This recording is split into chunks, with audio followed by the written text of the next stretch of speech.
সরাসরি মঞ্চে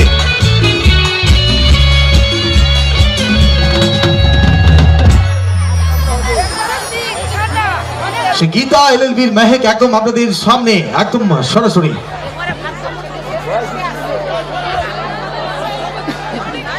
কেমন আছো সবাই? ভালো? আমি তো ঠিক আছি। তোমাদের এত রাত হয়ে গেছে, 1টা বাজে, তাও তোমরা সবাই এখানে। দেখি একটু লাইটগুলো এদিকে, দেখতেই পাচ্ছি না কাউকে। আমি বুঝতে পারছি না সবাই আছে।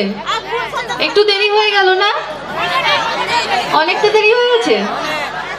হয়ে গেল কারণ এই সাঁতরাগাছির ওখানে প্রায় 1 ঘন্টা 20 মিনিট আমি দাঁড়িয়ে যাবে। আমি বেরিয়েছি সেই 9টার সময় কলকাতা থেকে, কিন্তু আমি ভাবলাম যে তোমরা কেউ আর থাকবে না, কিন্তু এত ভালোবাসো তোমরা আমাকে, সবাই এখানে রয়েছো, তো এই ভালোবাসার টানেই কিন্তু চলে আসা তোমাদের জন্য এই শুটিং শেষ করে আর কি। তো খুব ভালো লাগলো। আর দেখা হচ্ছে তো গীতা এলএলবি? দেখা হচ্ছে? কাকে বেশি ভালো লাগছে? শুনতে পাচ্ছি না, কাকে? মেহেককে? মেহেক সামনে আছে বলে মেহেককে ভালো লাগছে বলছো? আর আর কাকে? না, কাকে বলো? কৃতুকে? আর অঙ্কিতকে ভালো লাগছে না? চলো তোমাদের সাথে কথা হবে। শুনতে পাচ্ছি না, তোমরা সবাই একসাথে বলছো তো? একদম অবশ্যই। যদি কারো মনে কোনো প্রশ্ন থাকে বলবেন, আমি সরাসরি মাইক্রোফোন নিয়ে চলে আসবো আপনাদের সামনে, ঠিক আছে? আর মঞ্চে রয়েছেন আপনাদের সবার প্রিয় অভিনেত্রী মেহেকদি। আর তো চলুন না, একদম যদি কারোর কোনো প্রশ্ন থাকে, কোনো কোশ্চেন থেকে থাকে, একদম বলবেন, আমি সরাসরি আপনাদের সামনে মাইক্রোফোন নিয়ে হাজির হয়ে যাবো কোনো জিজ্ঞাসাবাদ থাকলে। তো চলুন না। একদম একদম। আর সবার যা যা প্রশ্ন আছে তাড়াতাড়ি করে ফেলবে। বাড়ি যাওয়ার সময় বললে তখন বলবে এ আমার প্রশ্নের উত্তর দিল না, সবাই তখন রাগ করবে, ঠিক আছে?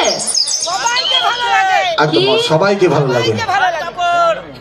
ভাত কাপড় তো হয়ে গেল, দেখলে তো আজকে কিভাবে হলো ভাত কাপড়। কেমন কেমন অ্যাক্টিং করলাম, মাথা ঘোরায়। বদরি তো হলো ভাত কাপড়, কালকে আমার ভাত কাপড় দেখাবে। চলুন একদম। তো চলুন অনুষ্ঠানে ফিরি। মঞ্চে রয়েছেন আমাদের সবার প্রিয় অভিনেত্রী মেহেক ম্যাডামের কাছ থেকে শুনে নেবো অবশ্যই। গল্প আড্ডা হবে, গান হবে, ডায়লগ হবে। তো চলুন না, প্রথমে গান দিয়ে শুরু করবেন, তাই তো? সেটা তো তোমরা বলবে। কি হবে? গান হবে? শুনতে পাচ্ছি না, কি গান হবে? শুনতেই পাচ্ছি না, কারো গলায় জোর নেই তো। আচ্ছা, লাইটটা একটু ওদিকে দিয়ে দেখো করো। বলছি গান হবে না ডায়লগ দিয়ে শুরু হবে, কোনটা? নাচ।